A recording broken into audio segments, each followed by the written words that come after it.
Chapitre 7. Benoît débarque à Positano.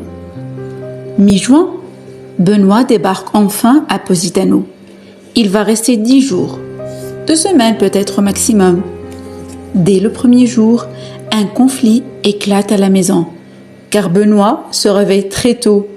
Comme d'habitude, il fait ses 30 minutes de musculation avec l'application sur son iPhone et il va réveiller sa femme.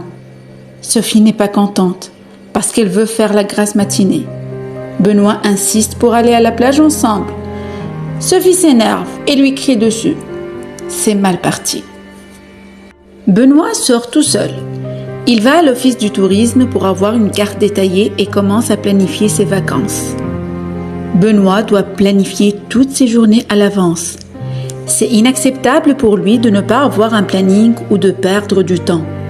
Il doit faire le tour de la côte d'Amalfi pendant ses vacances, prendre de belles photos qu'il va garder dans un album photo ensuite et montrer à ses copains de San Francisco.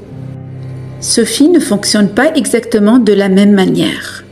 Elle déteste la planification. Elle veut démarrer chaque journée avec l'humeur du jour. Elle veut sortir prendre son café tranquillement pendant que Mélanie, la nounou, s'occupe des enfants. Sur le chemin, elle peut repérer une robe dans une boutique, entrer pour l'essayer, ensuite essayer toutes les robes de cette boutique. C'est exactement ce que Benoît déteste.